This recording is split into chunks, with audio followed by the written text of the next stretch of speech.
Seja muito bem-vindo ao Dedo no Pulso, o podcast da Ecoagro. Análise com sensibilidade, precisão e visão estratégica dos movimentos do agronegócio e da economia. Toda semana, nosso economista-chefe Antônio da Luz interpreta os dados mais relevantes com profundidade, didática e realismo. Um conteúdo direto da fonte, com tudo o que você precisa saber sobre macroeconomia, mercado agropecuário e o cenário político-econômico. Porque, para antecipar tendências, é preciso ter o dedo no pulso do mercado.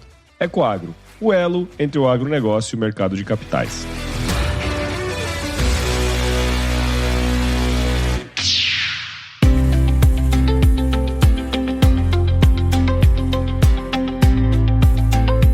Olá, investidores! Olá, pessoal do agronegócio! Que bom tê-los conosco também nesta semana que vai do dia 4 ao dia 10 de maio de 2026. A primeira semana útil do mês de maio, quinto mês do ano. Sejam todos muito bem-vindos ao Dedo no Pulso, Panorama Macroeconômico e Agronegócio, que é o podcast mais dedo no pulso da economia brasileira. E essa semana, pessoal, nós vamos ter a análise do Boletim Focus. Sai também nessa semana o IPCA de abril. Saiu o IPCA 15 essa semana que passou e eu já vou trazer os dados para cá. Já vamos analisá-los. Se prepare, é nitroglicerina. Vai ter IGPDI, que deve ter alta forte. Essa semana que passou teve GPM, já vou falar sobre ele. Vai ter ata do Copom. Essa semana que passou tivemos o comunicado. Vamos fazer uma extensa análise dele. Nós vamos ter balança comercial de abril, neste mês, e nós vamos ter produção industrial de março. Gente, eu estou preocupado porque a produção industrial ela está bem baixa, está 0,3. E a nossa projeção é que ela entre no terreno negativo agora em março, né? No dado de março que sai essa semana. E eu juro para vocês que estou torcendo para errar. Eu espero que ela não caia abaixo de 0. Mas é uma tendência. Se não cair em março, cai em abril, cai em maio, mas a tendência de cair é muito grande. Tomara que não, mas é a tendência. E nós vamos ter os PMIs. E lá nos Estados Unidos nós temos payroll, que é um dado super importante que mostra o balanço entre pessoas empregadas e desempregadas na economia americana. Nós temos taxa de desemprego, temos pedidos iniciais e contínuos de seguro-desemprego, temos PMIs e temos balança comercial, não de abril, mas de março. Pessoal, eu trago 3 estudos para além da agenda, além dos dados que estão sobre a mesa, que são os indicadores que saíram na semana passada, eu tenho 3 estudos para falar para vocês. Eu vou ter a análise do comunicado do Copom, um estudo bem bacana. Eu fiz um estudo também sobre a análise da queda do colchão de liquidez do Tesouro Nacional, um assunto muito pouco falado, mas que tem um impacto em custo de serviço da dívida para o Tesouro e, consequentemente, para nós lá na frente. Lembrando que o Brasil pagou 1 trilhão de juros em 2025, vai pagar mais em 26, mesmo com a queda da Selic, e eu vou explicar por quê. Eu vou explicar a partir do estudo colchão de liquidez. E também a queda no colchão de liquidez faz com que o piso do custo da sua tomada de crédito também fique mais alto. E também eu trago um terceiro estudo, que é por que eu acho que os juros dos Estados Unidos vão subir. Se eles subirem, nós temos uma enorme de uma mudança, inclusive em relação a esse carry trade que nós estamos vendo no Brasil, aonde tem muito dinheiro vindo de fora para cá. Se nós tivermos uma reversão disso, nós vamos ter dinheiro saindo daqui para lá, o que pode ter um enorme efeito em juros e em câmbio, numa mudança na taxa, na trajetória. E eu vou usar um pouco de história. Eu vou trazer aqui o legado de Arthur Burns e Paul Volcker, que foram 2 banqueiros centrais, 2 presidentes do Fed na década de 70 e que viveram as consequências do choque do petróleo da década de 70 e ministraram soluções para o problema da inflação de maneira muito diferente. Enquanto um administrou juro baixo, o outro administrou juro alto, e isso teve consequências muito diferentes na trajetória, e hoje há não um consenso, mas as evidências são muito fortes. Todos os bancos centrais do mundo trabalham com o aprendizado que aconteceu naquela década com a mudança que Paul Volcker trouxe. E o Fed hoje, ele segue o aprendizado daquela época. Por isso que eu acho que os juros vão subir. Mas eu vou explicar para vocês daqui a pouquinho. Então vamos começar pela atividade econômica brasileira, olhando a taxa de desemprego que subiu pelo terceiro mês consecutivo. Bom, isso significa que a taxa de desemprego ela agora é para cima? Não, não é. Isso não quer dizer isso. Por quê? Porque nós tivemos janeiro, fevereiro e março subindo sazonalmente. Todo janeiro, fevereiro e março, a taxa de desemprego sobe.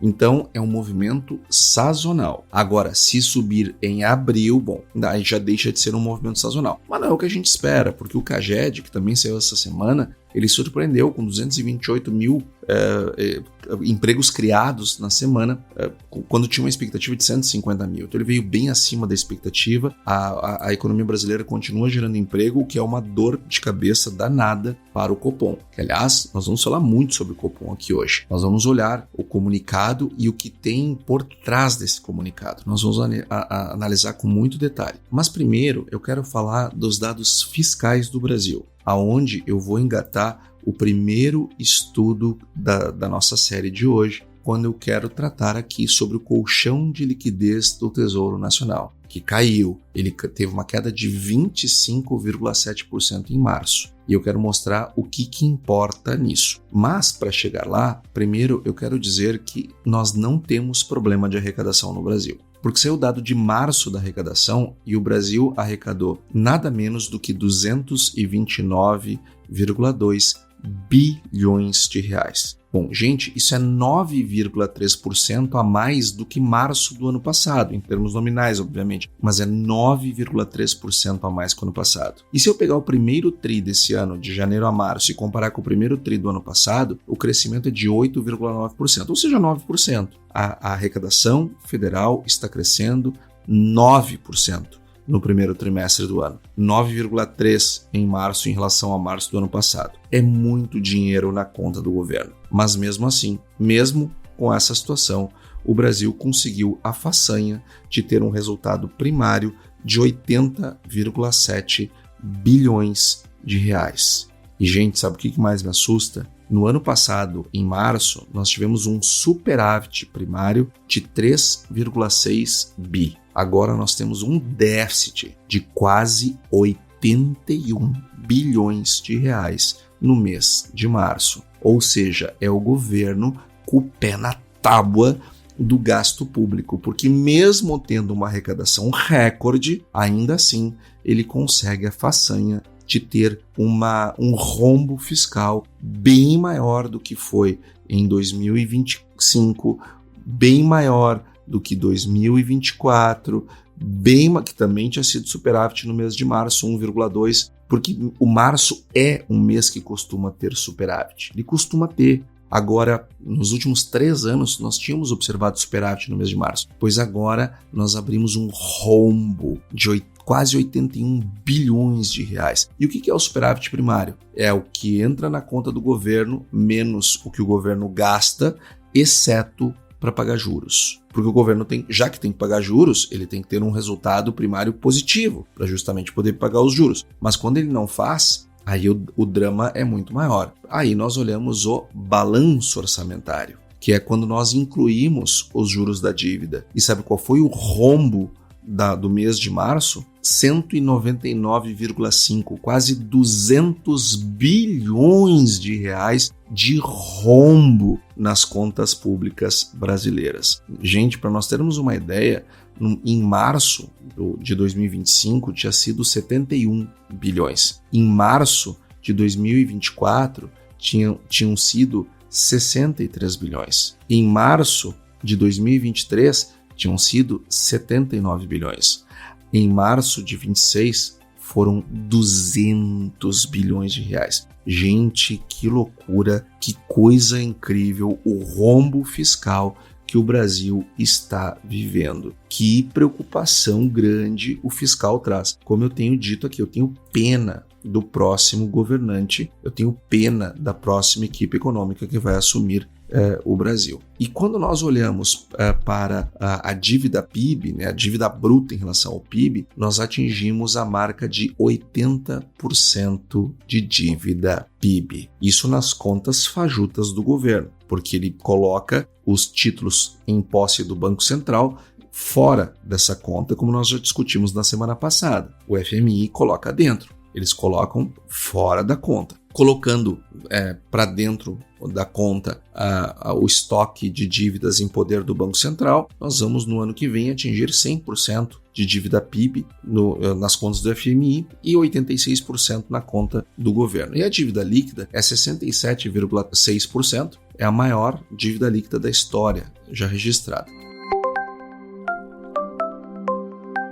E aqui eu quero então trazer o primeiro estudo sobre o colchão de liquidez. Um ponto muito importante, eu quero trazer o mecanismo, quero trazer a lógica dele, eu quero trazer também 10 anos de série histórica para vocês terem ciência do que está acontecendo de maneira dinâmica e o que acontece quando o colchão de liquidez cai. A dinâmica de emissão de títulos, como ela fica pressionada e o risco de refinanciamento e seus efeitos na curva de juros. É isso que eu quero trazer hoje nesse primeiro estudo que eu vou mostrar para vocês. E mantendo aquela nossa combinação. Eu duvido que você encontre em língua portuguesa um podcast que trate de assuntos que realmente mudam o ponteiro do relógio com tanto detalhe, com tanta abertura como nós fazemos aqui no Dedo no Pulso, Panorama Macroeconômico e o Agronegócio. Então vamos lá. O Tesouro Nacional, ele soltou um número na semana que passou que na minha leitura ele está passando batido, porque aqui no Dedo no Pulso que a gente vê as coisas nos seus mínimos detalhes, nós colocamos de fato o dedo no pulso da economia. O colchão de liquidez da dívida pública ele caiu 25,7% em março. Ele estava em 1.192 e agora ele passou para 885 bilhões num único mês. Mas antes de entrar no que significa, deixa eu explicar o que é o colchão de liquidez, porque aqui sempre tem uma confusão. Então eu quero primeiro explicar o que ele é. Vamos imaginar o seguinte, o Tesouro ele vai ao mercado toda semana e ele faz leilões de títulos. Por que ele tem que fazer leilões de títulos? Porque ele precisa rolar a dívida do Brasil. É a rolagem normal da dívida. Então ele vai ao mercado e emite títulos novos. Para quê? Para pegar dinheiro novo do mercado e pagar títulos velhos que estão vencendo. Mas o Tesouro, ele não consegue aparecer no mercado qualquer hora e emitir o que precisa. Não é assim que funciona. O Tesouro não pode chegar, olha, eu vou emitir aqui 1 trilhão hoje e vou pegar tudo hoje. Não existe isso, porque é muito papel. Então, ele precisa fazer isso aos poucos. E se tem volatilidade, e se nós estamos num momento de maior aversão a risco, se alguma coisa no cenário internacional bagunça o humor do mercado, o mercado fecha, as taxas disparam. E emitir nessas condições fica caro, às vezes, inclusive, muito caro. Então, por isso que existe o colchão de liquidez. Ele existe para ser uma reserva de caixa na conta única do Tesouro no Banco Central, para quando o mercado fecha, o Tesouro use esse caixa para honrar os vencimentos que chegam. Ou seja, ao invés de eu emitir um título num momento de muita turbulência, de muita aversão a risco, eu uso o meu caixa que eu tenho guardado e não emito o título. E aí espero um momento melhor para fazer novas emissões. Assim, o Tesouro não precisa ir ao mercado e emitir no pior momento. Tá, mas o que acontece, Antônio, se ele emitir no pior momento? Ele vai pagar caro. Ele não, né? Nós vamos pagar caro. Imagine um título que eu estou emitindo a 12 e aí por alguma razão o mercado ficou ruim, a aversão ao risco aumentou e se eu colocar no mercado eu tenho que lançar 13 porque a 12 não sai. Percebe que eu vou pagar 1 ponto percentual a mais nessa dívida enquanto durar esse título? Então a lógica ela é bastante simples. Um colchão grande, o Tesouro escolhe quando emitir. Ele consegue esperar a janela certa, ele barganha a melhor taxa. Colchão pequeno, essa liberdade some e o Tesouro fica refém do humor do mercado.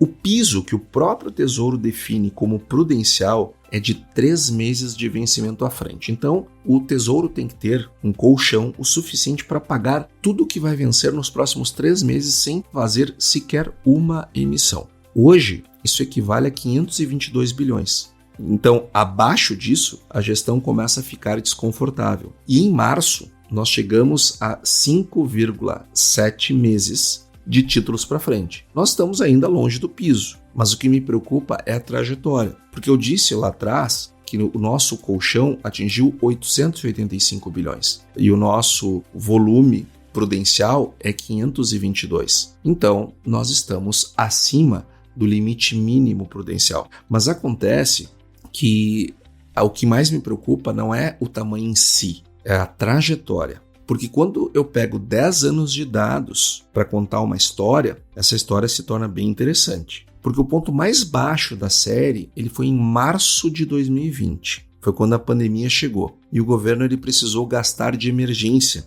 E aí, em plena pandemia, o mercado travou.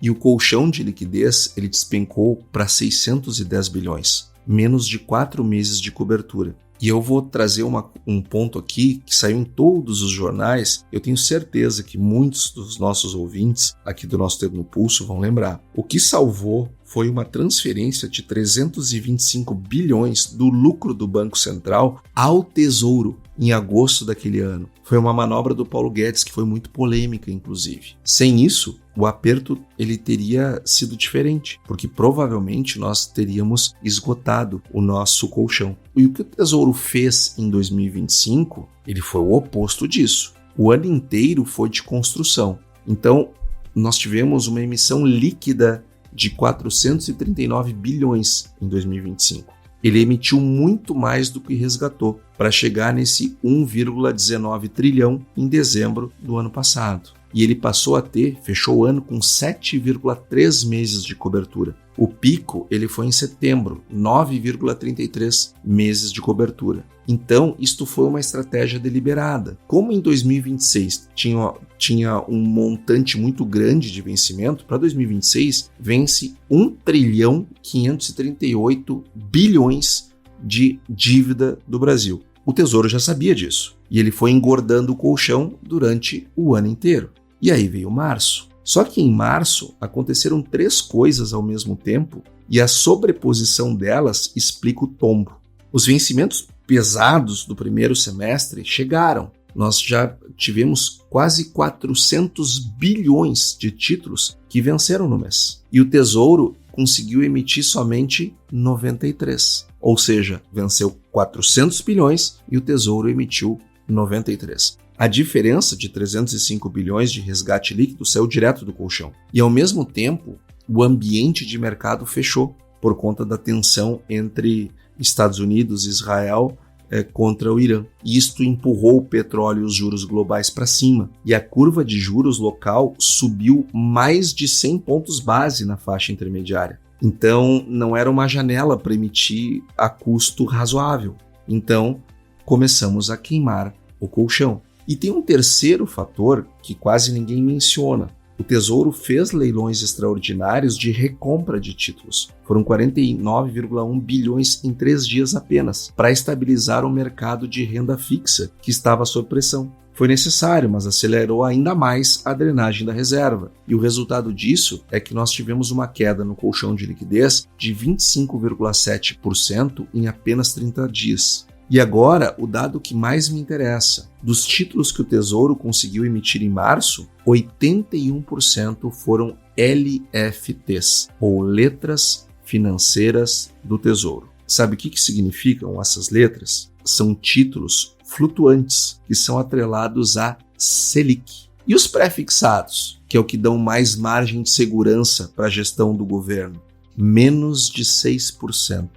NTN-B e os indexados ao IPCA, menos de 14%.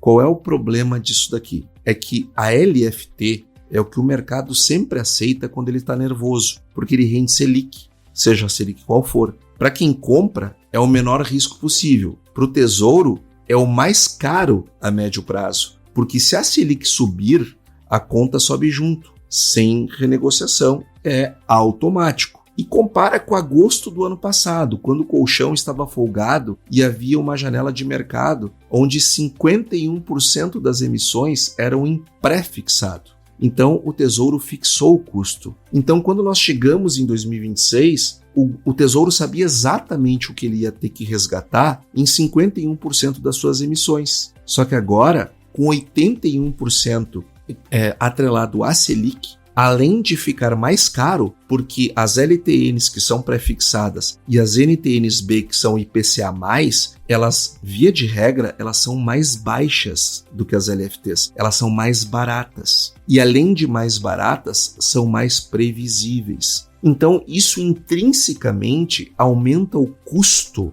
do serviço da dívida do Brasil. Então, vamos de novo, 81% foram emissões de LFTs e apenas 5,3% em pré-fixado e 14% em notas do Tesouro, que é IPCA+.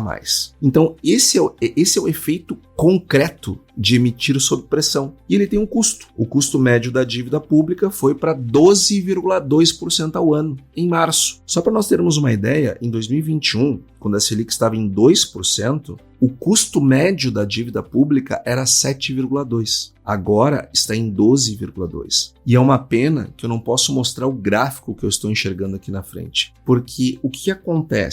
Nós estamos com o custo em estoque de 12 meses abaixo do custo de emissão dos novos leilões. Os novos leilões em março, eles foram emitidos a um custo mais alto do que o estoque da dívida. O que isso significa? Se eu estou, digamos que eu tenho uma dívida que eu tenho que pagar 12,2% ao ano. Só que agora eu estou emitindo novos títulos a 13,8%. Percebe que isto vai encarecendo a minha dívida no longo prazo? Pois é isso que está acontecendo agora. É este fenômeno que nós estamos vendo e é isto que me traz grande preocupação, porque vai encarecendo para frente a nossa dívida. E isto vai deixando a situação do custo da dívida mais alto por mais tempo.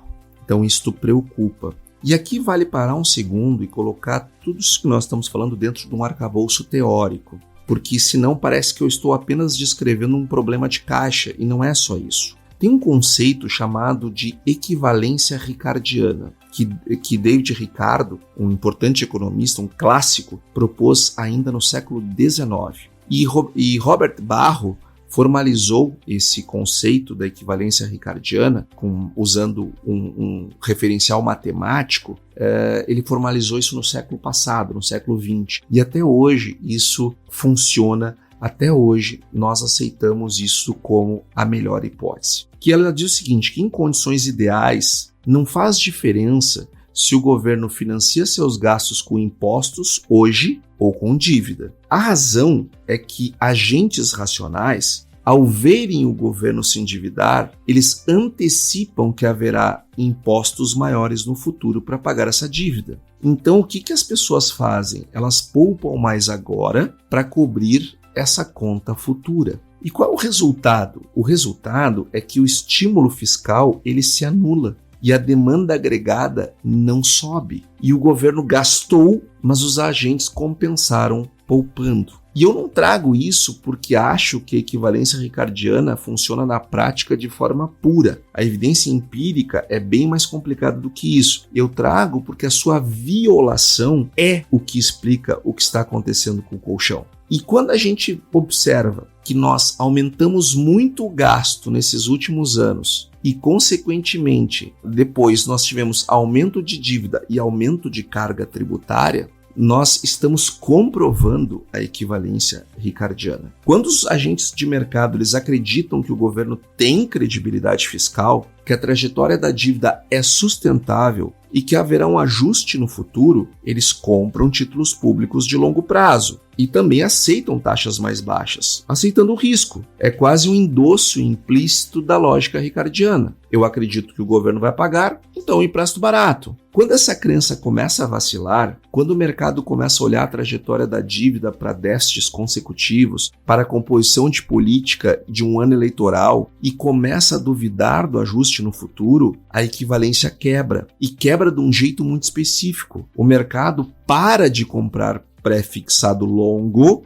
e migra para flutuante, que são as LFTs, exigindo um prêmio para continuar financiando o governo. É exatamente isso que os 81% de LFTs em março estão dizendo. Então não é só uma técnica de gestão de dívida, gente. Não é. É o mercado comunicando sua avaliação sobre a credibilidade fiscal do governo, em linguagem de título público. Aquilo que David Ricardo entendeu lá no século XIX e que Robert Barro formalizou no século XX. Nós estamos vendo acontecer agora. Com a perda constante de credibilidade fiscal por parte do governo, o mercado começa a exigir dívida, ele aceita a dívida, mas com um prêmio maior e também com papéis flutuantes para se proteger. Ao invés de pegar papéis de longo prazo, ele quer papéis mais curto prazo. E ao invés de pegar dívida, títulos que pagam menos, ele não toma título que não for flutuante, ou em sua maioria eu me refiro, né? E aí nós chegamos ao prêmio de risco, que é o segundo conceito que vale entrar aqui. O prêmio de risco soberano é o custo adicional que o mercado cobra para emprestar a um governo que ele considera menos confiável do que o padrão de referência. Então, no caso do Brasil, a diferença entre os juros do Tesouro, aqui nosso, o quanto o Tesouro brasileiro paga e o que pagaria se a credibilidade fiscal fosse sólida, é justamente o prêmio de risco soberano. Ele aparece de forma muito concreta quando você olha o spread entre o custo das novas emissões e o custo médio do estoque da dívida. Então, de novo, volto para o gráfico que eu estou olhando aqui na frente. Em março, as emissões novas saíram a aproximadamente 13,8. O custo médio do estoque acumulado era 12,2, ou seja, eu tenho um spread de 1,6 ponto percentual. Num mundo sem risco de refinanciamento, sem dúvida sobre a trajetória fiscal, esse spread deveria ser próximo de zero ao longo do tempo, porque o mercado estaria sempre disposto a renovar a dívida nas mesmas condições. Quando o spread abre e fica persistentemente positivo, é o prêmio de risco se materializando. O mercado está dizendo, para continuar te financiando, eu quero mais dinheiro. O problema é que esse prêmio tem uma propriedade desagradável. Ele é autorrealizável. Quanto mais o governo precisa emitir a taxas altas, maior o custo da dívida, maior o déficit nominal, maior o estoque, maior a dúvida sobre a sustentabilidade e, consequentemente, maior o prêmio que o mercado vai cobrar na próxima emissão. E o ciclo ele se fecha em si mesmo e se retroalimenta. Eu não estou dizendo que chegamos lá. Eu estou dizendo que é o mecanismo que precisamos entender para saber o que o colchão de liquidez está de fato sinalizando. Ele não é um termômetro de caixa, gente. Isso precisa ficar claro.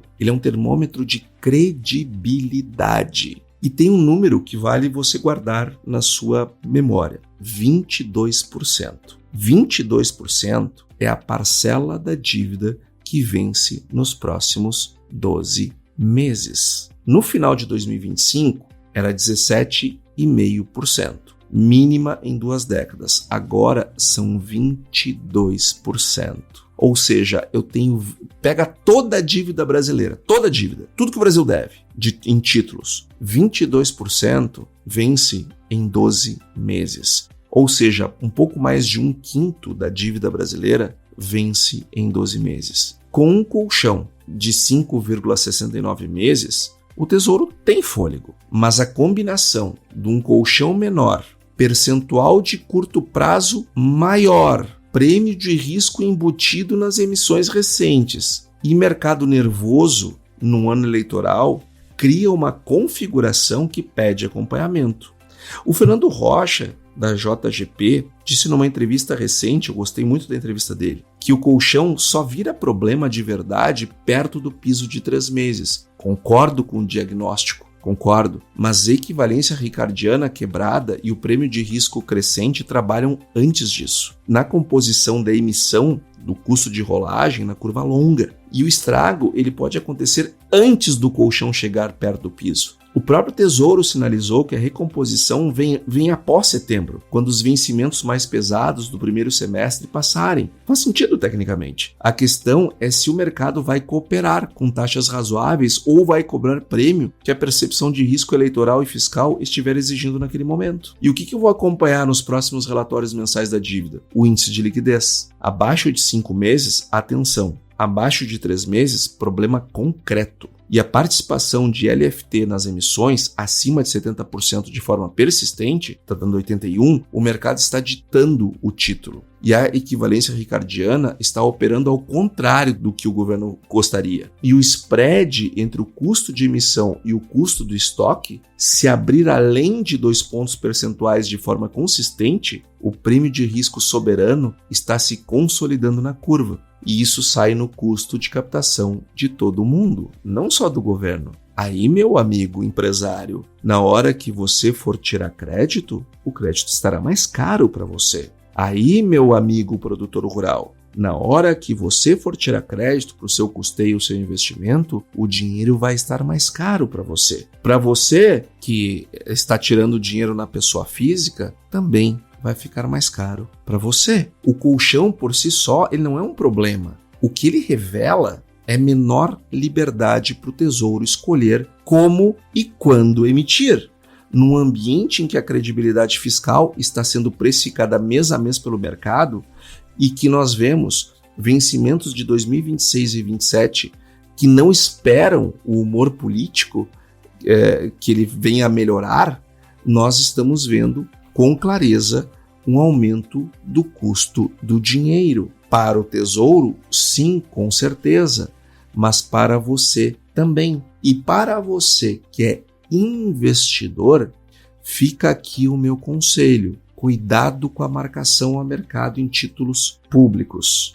Eu sei que isso costuma funcionar muito bem quando nós estamos com uma taxa Selic elevada, mas cuidado, porque este aumento do custo da rolagem da dívida do Brasil pode fazer com que essa marcação ao mercado ela não funcione como você está esperando e como você está acostumado. E eu já vou trazer aqui, logo, o segundo estudo desta nossa reunião de guidance, que é a análise do comunicado do Copom, e eu quero ir além do comunicado, quero trazer o que está por baixo dele e talvez consolide esta visão. E olhando especificamente do ponto de vista do Tesouro e olhando como um contribuinte, o que eu estou enxergando aqui? Nós vamos ficar com o serviço da dívida pública brasileira mais cara ainda. Se nós ficamos escandalizados pagando R$1 trilhão de juros, somente de juros no ano passado, e termos a maior relação juro-PIB do mundo, isto não vai melhorar com uma queda da Selic pequena, porque nós já estamos contratando emissões mais caras, porque as LTNs são pré-fixadas e elas saem abaixo de Selic. As notas do Tesouro Nacional, NTNs da série B, elas são IPCA+, que estão sempre abaixo de Selic. E nós estamos emitindo 81% dos nossos títulos a Selic. Então, eu preciso cair mais ou menos para uns 13% a Selic para recém começar a empatar com os títulos emitidos antes ou ao longo de 2025. Então, ou seja, a Selic precisa cair muito do que ela tem hoje, pelo menos 1,5% para empatar, mas isso nós só estamos vendo no final, pelo menos o foco está vendo, no final de 2026. Ou seja, o custo da rolagem da dívida em 2026 será ainda maior do que o do ano de 2025. Haja imposto para pagar, haja aumento de receita e ainda assim o governo fazendo déficits primários gigantescos. É muita irresponsabilidade. Ecoagro, o elo entre o agronegócio e o mercado de capitais. Agora, gente, eu quero falar sobre o lado monetário da nossa economia. Porque nós tivemos o dado do IPCA 15, que é a prévia do IPCA, e ele veio uma pancada de novo, 0,89. Esse 0,89% do mês de abril, sabe quem é que mais puxou?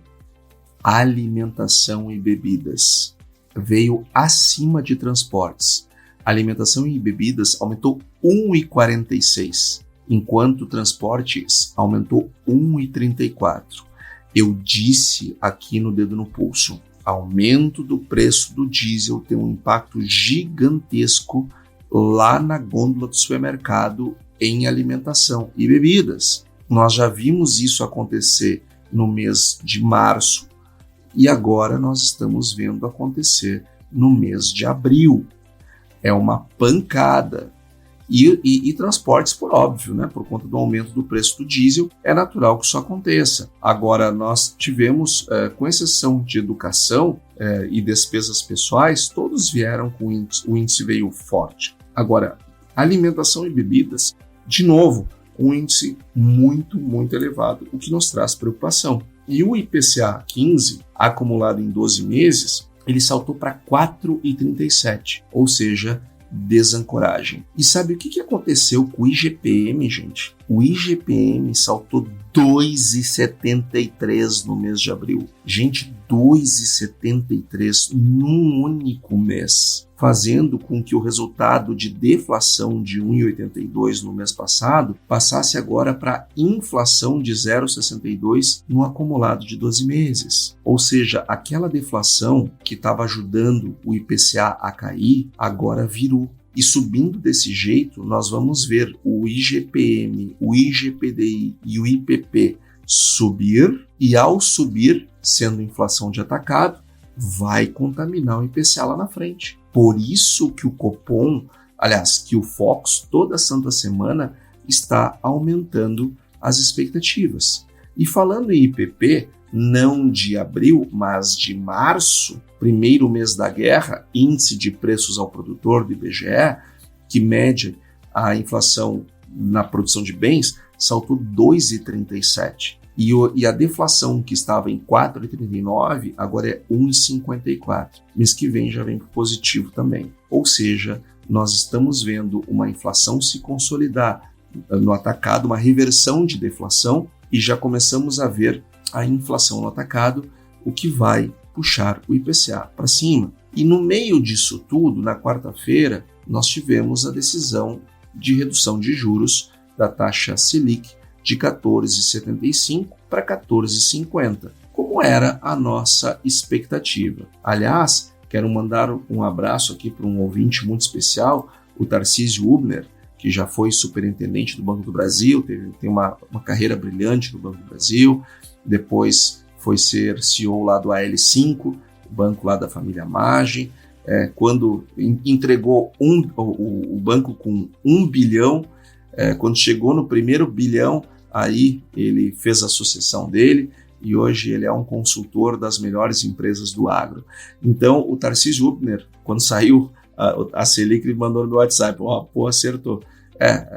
Acertar fica muito mais provável quando a gente analisa a economia do jeito que a gente faz aqui, Tarcísio e todos os demais, botando o dedo no pulso, olhando a economia todo santo dia, toda santa semana, trazendo para você semanalmente aquilo que nós vemos todo santo dia. E quando a gente olha desse modo, nós vemos as coisas acontecerem em câmera lenta. E aí as coisas ficam realmente muito mais fáceis de serem previstas. Muito pouco talento e bastante técnica. E aí as coisas funcionam. Mas então eu quero trazer aqui o comunicado em si, porque o Copom ele cortou esses 25 pontos base e é o segundo corte consecutivo, o mesmo ritmo de março. Mas eu quero aqui no nosso episódio fazer o que a gente sempre faz, analisar o presente comunicado e comparar com o comunicado anterior, colocar ele lado a lado. Quando o Copom ele publica um comunicado, ele não é só o anúncio da taxa que importa, ele está descrevendo como é que ele enxerga o mundo, quais são os riscos que ele considera relevantes e ele dá pistas sobre o que pretende fazer nas próximas reuniões. Geralmente faz. Quem lê só o número, ele perde a metade da informação. Então vamos lá ao que importa. O primeiro ponto que eles trazem com com muita ênfase, é o problema no Oriente Médio, que já deixou de ser surpresa e virou uma premissa agora. Em março, o comunicado dizia, abre aspas, o ambiente externo tornou-se mais incerto, fecha aspas, por causa dos conflitos geopolíticos. E percebam o tempo verbal, tornou-se.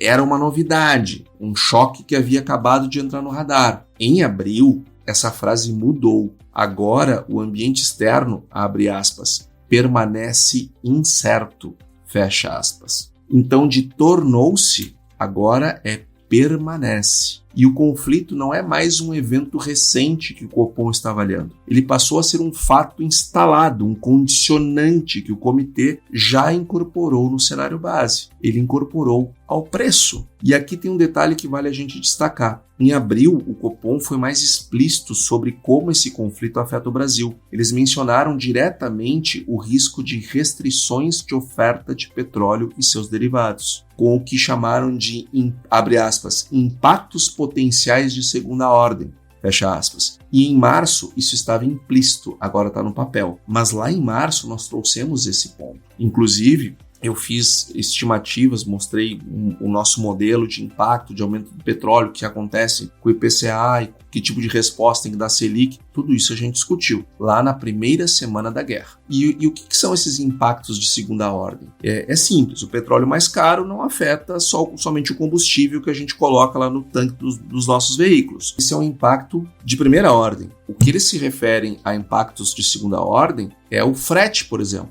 Porque se eu aumento o frete, eu aumento o custo dos insumos agrícolas para chegar na fazenda. Eu aumento o custo de chegar o alimento no supermercado para ser vendido para o consumidor. Então, esses efeitos vão se propagando na economia. E ele afeta também a bandeira tarifária de energia elétrica. Ou seja, sobe em cadeia e é isso que o Copom está monitorando com mais cuidado. Tem um segundo ponto que eu quero analisar do comunicado. A inflação que estava arrefecendo agora acelerou.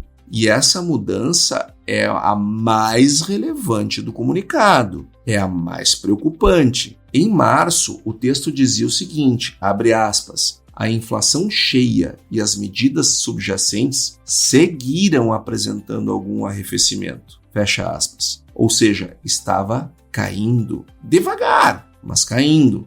Em abril, essa frase não só desapareceu, como deu lugar para a seguinte frase, as mesmas medidas, né? Mas a seguinte frase, abre aspas, aceleraram, distanciando-se adicionalmente da meta. Então, se eu tinha uma inflação cheia e medidas subjacentes que seguiam apresentando algum arrefecimento, agora eu tenho inflação cheia e medidas subjacentes acelerando e se distanciando da meta. E isso não dá para dizer que é uma piora marginal de análise, não. É de fato uma inversão de direção. Eu estava caindo devagar, mas estava caindo, e agora estou subindo e me distanciando da meta. E em 6 semanas, nós saímos de uma inflação está arrefecendo para uma inflação acelerou e se afastou mais da meta. Em 6 semanas. Para quem produz, para quem exporta ou para quem toma crédito, isso importa, porque inflação persistente pressiona o custo de carregamento de estoques. Isso traz reajuste de contratos. Em última instância, a própria taxa de juros que vai rolar nas próximas reuniões. E aí eu tenho um terceiro ponto.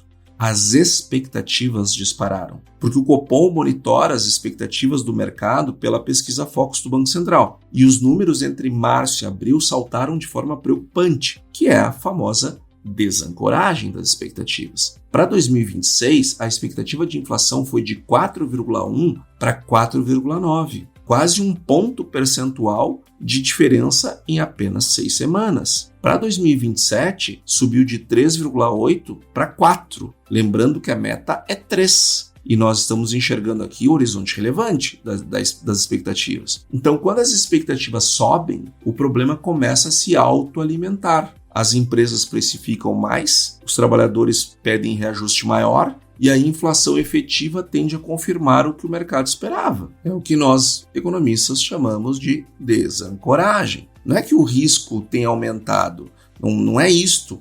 Aqui no comunicado não é este o ponto, é que a desancoragem está acontecendo agora nos números, de fato. E olha que o próprio Copom projeta uma inflação também. E em março, a projeção deles para o terceiro trimestre de 27, que é o horizonte relevante das expectativas, era de 3,3, ou seja, praticamente ancorada na meta, que é 3. Em abril, o horizonte ele foi rolado para o quarto trimestre de 27 e a projeção foi para 3,5, ou seja, eu ganho um trimestre e ainda por cima sobe a expectativa.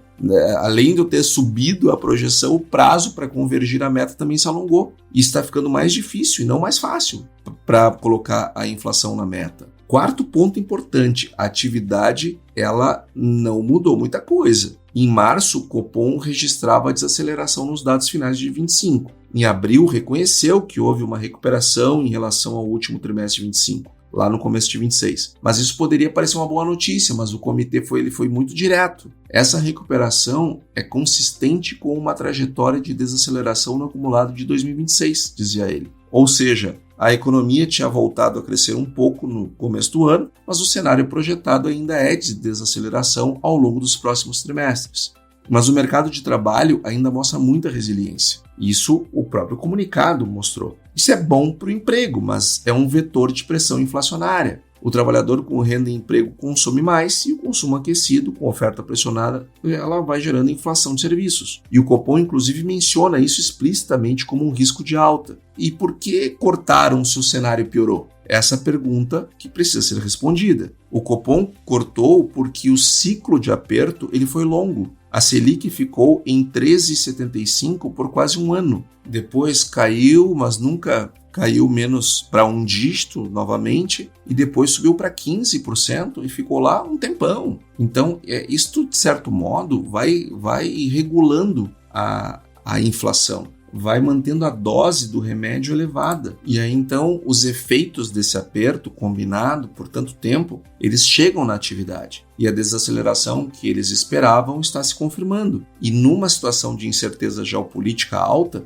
manter juros extremamente contracionistas por mais tempo tem custo. Ela aprofunda a queda da atividade, pressiona os setores que dependem de crédito e pode virar um problema político e econômico no segundo semestre. Mas tem um outro motivo. O próprio comunicado reconhece que os riscos são dos dois lados. A incerteza no Oriente Médio pode resultar em queda de commodities e desaceleração global mais brusca, o que seria desinflacionário, não inflacionário. Em cenário de visibilidade baixa, o Copom preferiu apertar, mas cortou só 25 bips para preservar a flexibilidade. E o que isso sinaliza para frente? Tem uma mudança pequena, mas importante entre os dois comunicados que passou meio despercebida em boa parte da cobertura da imprensa. Em março, o Copom dizia que os próximos passos poderiam incorporar ajustes no ritmo da calibração. Ou seja, estava sinalizando que ele poderia mudar, ao invés de baixar de 0,25, 0,25, podia começar a baixar para de 0,50 e 0,50, ou 0,75, 0,75 nessa calibração. Em abril, eles acrescentaram uma palavra que abre aspas, ajustes no ritmo e extensão, fecha aspas. Extensão é o número total de cortes, ou seja, o Copom está dizendo nas entrelinhas que não está comprometido com um destino fixo para a Selic. Pode parar antes do que o mercado esperava, se os dados piorarem. Inclusive, pode ter parado agora. É o cenário menos provável, mas ele é um cenário possível, porque nós estamos vendo a inflação subir. O cenário de referência deles, eles usam o câmbio a 5, a bandeira tarifária amarela no final de 2026. Com o dólar onde está, e a incerteza sobre energia, esses dois condicionantes me parecem otimistas, o que permitem a gente imaginar mais 0,25 na próxima. Mas se o câmbio ficar acima disso, e tem chances reais de que fique em algum momento, por conta dessa questão fiscal, e basta um ajuste de juro lá nos Estados Unidos, e eu já vou falar sobre isso, para que esse dinheiro todo que entrou de carry trade aqui no Brasil sair daqui. E aí o câmbio sobe. Então, ou também outra hipótese, se mudar a bandeira tarifária da energia elétrica antes do previsto, e nós estamos num ano de El Niño, onde chove menos na porção tropical do Brasil, as projeções do próprio Copom sobem mais. Então, o que nós temos que acompanhar, né? São 3 variáveis que vão definir o que acontece na reunião de junho. Primeiro, IPCA de abril e maio. Se a aceleração se confirmar, a pressão para pausar o ciclo vai aumentar. A segunda, se as expectativas do Focus, as projeções de 2026 continuarem subindo além dos 4,9 registrados agora, o Copom vai ter dificuldade em justificar mais cortes. E a terceira é a combinação de petróleo e câmbio. Qualquer escalada no conflito no Oriente Médio que empurre o Brent para cima e o real para baixo ao mesmo tempo, coloca o Copom numa situação muito difícil de reduzir os juros. Então hoje nós não temos clareza do que vai acontecer na próxima reunião. Hoje eu diria que está mais provável outro 0,25, mas isto não tem confirmação do Copom. Eles não se comprometeram com uma queda sequer de 0,25 na próxima reunião. E isso precisa ficar claro. Estes 3 pontos que eu mencionei, essas 3 variáveis, são elas que vão definir a decisão lá de junho. E agora, pessoal, eu quero falar de Estados Unidos, porque por lá também nós tivemos decisão de juros e o que está acontecendo lá pode ter consequências importantes aqui, tanto em juros quanto também em taxa de câmbio e também ao crescimento da nossa bolsa. Mas antes de falar do monetário lá, eu quero falar da atividade, porque o seguro-desemprego, os pedidos iniciais por seguro-desemprego vieram 189 mil abaixo da expectativa de março, que era 213, uma notícia boa. Mas saiu também o PIB lá dos Estados Unidos do primeiro trimestre, crescendo 2%, um belíssimo crescimento, não tenha dúvida. Mas depois eu vou falar do deflator do PIB, do deflator do PCE, porque ele traz uma outra questão que eu tenho certeza que não vai ser em qualquer lugar que você vai ouvir essa discussão. Mas vamos lá, a confiança do consumidor teve uma leve alta em abril para 92,8, então é o terceiro mês consecutivo de melhora na confiança do consumidor. O PMI da manufatura veio com um crescimento de 54, veio para 54. Tudo acima de 50 é expansão. E 54 é um belo de um PMI. PMI é aquela pesquisa feita com gerentes de compras, perguntando se eles estão comprando mais ou menos para colocar no seu estoque. Se estão comprando mais é porque estão vendendo mais, estão faturando mais. E quando a gente olha agora o lado monetário, eu quero trazer o núcleo do PCE. O PCE é aquele que é um índice de preço que monitora a inflação no nível das despesas de consumo pessoal dos americanos. E o resultado mensal ele foi de 0,7. E o núcleo foi 0,29. Núcleo 0,29, a expansão 0,7. E a energia respondeu por 42% desse avanço mensal de 0,7.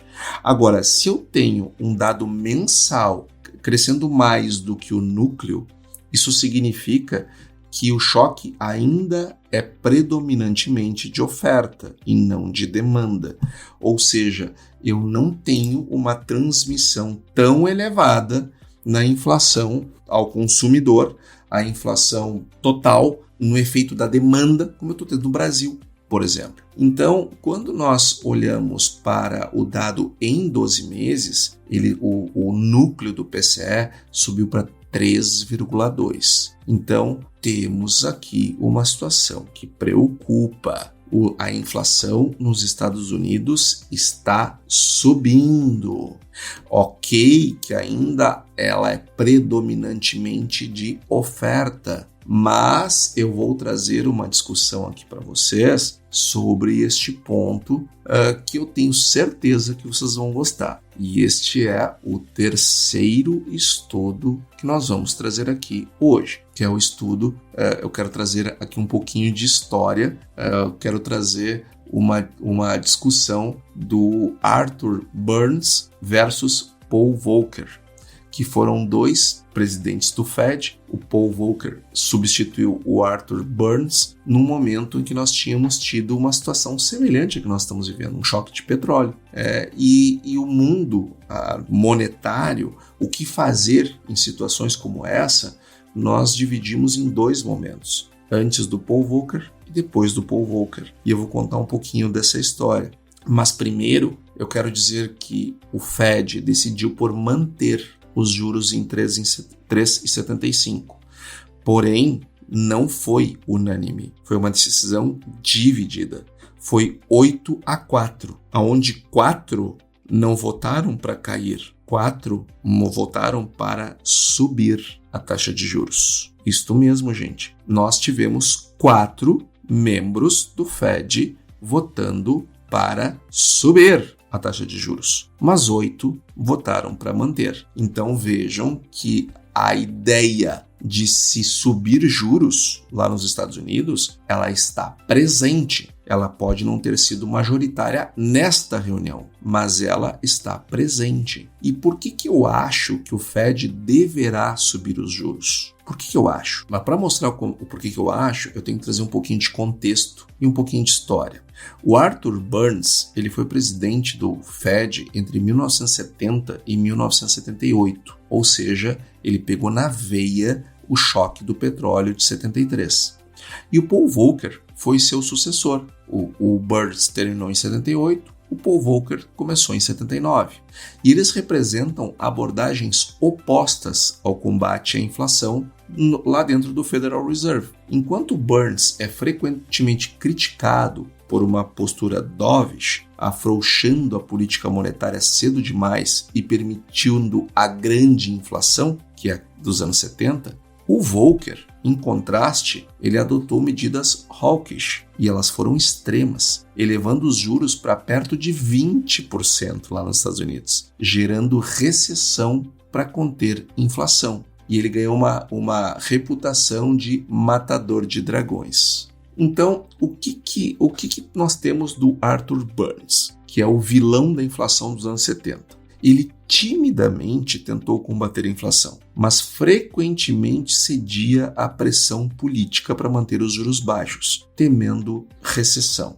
Isso que, por exemplo, o Jerome Powell não cedeu para o presidente Trump, que fazia pressões homéricas, o Arthur Burns teria cedido. E ele argumentava que a inflação era um custo quando tinha choques de oferta, e não apenas demanda, o que limitaria a eficácia da política monetária. Ou seja, se eu tenho uma inflação de oferta, não adianta eu aumentar juro porque ela vai funcionar somente em inflação de demanda. E ele foi visto como o presidente que permitiu que as expectativas inflacionárias se desancorassem. Então, é disso que nós lembramos o Arthur Burns. Só que depois veio o Paul Volcker, que foi o herói do combate à inflação. Ele implementou uma política monetária estrita e consistente, que foi chamado choque de Volcker, focando no controle da oferta monetária independentemente da dor econômica de curto prazo. E quando ele assumiu em 79, com uma inflação fora de controle, herdada de Burns, e ele focou em restabelecer primeiro a credibilidade do Fed. E ele conseguiu derrotar a inflação, mas ao custo de 2 recessões severas, tornando-se uma figura respeitada por priorizar a estabilidade dos preços a longo prazo. Então, quais foram as principais diferenças? Enquanto Burns parava o aperto monetário por pressão política ou medo da recessão, Volcker manteve firme. E Volcker estabeleceu a credibilidade do Fed como combatente da inflação, algo que faltou a Burns. E o Fed moderno, ele utiliza a era Volcker como modelo a seguir, e a era Burns como erro a evitar. Ou seja, nós temos o antes e o depois do Volcker. Hoje, o Fed tem um entendimento que não pode repetir os erros do Burns. Então, para você que está aqui toda semana, se nós estamos vendo a inflação lá nos Estados Unidos subir, vocês vão ver cada vez mais membros do Fed votando para subir a taxa de juros. E quando nós olhamos, sai o dado do PIB, mas quando sai o dado do PIB, sai também o deflator PCE. E ele veio no primeiro trimestre uma aceleração brutal. Ele acelerou 1,6 ponto percentual no único trimestre.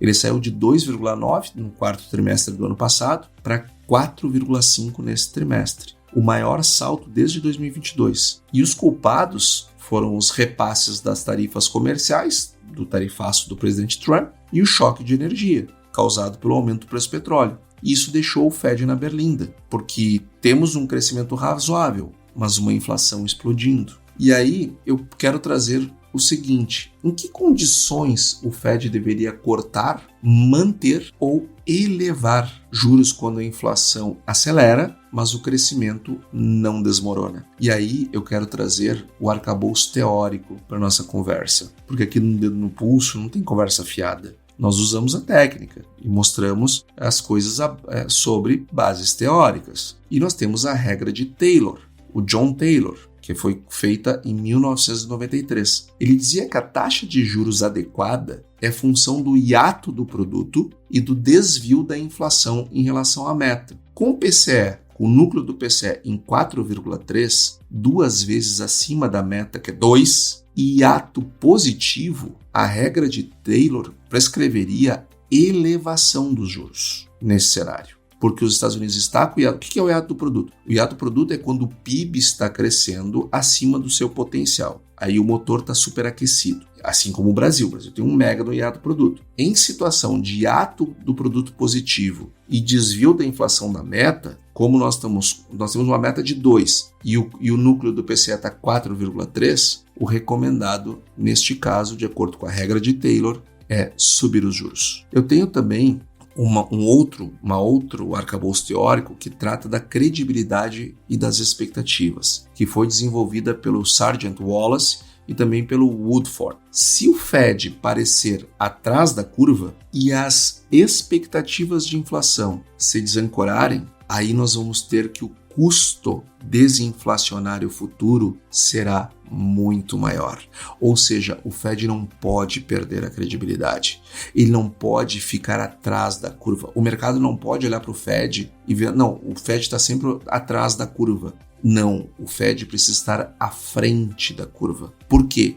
Porque se ele está atrás, ele demora para subir o juro, aí depois a economia fica com um juro mais alto do que seria e por mais tempo do que precisaria se tivesse subido o juro rapidamente. Então, o Sargent Wallace, que são dois, tá? Sargent and Wallace, né? São dois teóricos da ciência econômica que desenvolveram juntos essa teoria. E também o Woodford, que diz a mesma coisa de outro modo, eles foram muito claros na importância da credibilidade e das expectativas na formação do custo médio do ajuste. E nós temos também a questão da estagflação, que é a grande lição dos anos 70, que é onde nós temos o debate, o duelo de ideias de Arthur Burns e Paul Volcker. O Burns cedeu à pressão política e atrasou o aperto. A inflação entrincheirou. O Volcker subiu os juros a 20% e pagou o preço com recessão, mas botou a inflação no lugar e aí a economia americana voltou a crescer. A questão é, o Fed de hoje está mais para Burns ou para Volcker? Eu não tenho nenhuma dúvida, é mais para Volcker. E Antônio, e a entrada do Kevin Warsh no lugar do Jerome Powell? Mais para Volcker ainda, pelo histórico dele. Mas tem um ponto de controvérsia. Parte dos economistas argumenta que o choque atual é 100% de oferta, causado pela guerra e o aumento do petróleo, e que apertar monetariamente não combate choque de oferta, só piora o crescimento. Já os hawkish contra-argumentam que se o preço da energia, se os preços ficarem altos por tempo suficiente, o choque de oferta contamina salários e expectativas, tornando-se permanente. O que eu e a imensa maioria entende? A questão é tempo. Um choque de oferta curto, o ajuste acontece nos preços de maneira natural. Não precisa elevar os juros. Um choque mais longo contamina as expectativas. Diante da incerteza sobre o final do conflito e a admissão do próprio presidente Trump em não ter mais uma expectativa para o final do conflito, nem ele tem, a elevação dos juros parece mais provável nesse momento. Ou seja, se me dissessem, não, a guerra termina amanhã, eu diria, não vale a pena baixar os juros. Mas sem um horizonte, por quê? Porque daí a economia se resolve sozinha. As coisas vão voltar para o lugar, vai doer e tal, mas a dor de aumentar os juros vai ser maior do que a dor de esperar se ajustar sozinho. Não, eu não elevaria juro. Agora, não tendo uma data, me parece que se chegarmos na próxima reunião sem o conflito ter terminado e sem um horizonte de término do conflito, e se o horizonte de término não for bastante curto, me parece prudente o Fed elevar os juros. E lembrem, a decisão por manter foi 8-4. 4 já queriam ter subido na reunião anterior. E uma nova trajetória de alta nos Estados Unidos pode reverter o carry trade no Brasil, que é esse dinheiro todo que está vindo de fora para aplicar aqui, sobretudo nos papéis, na bolsa, enfim.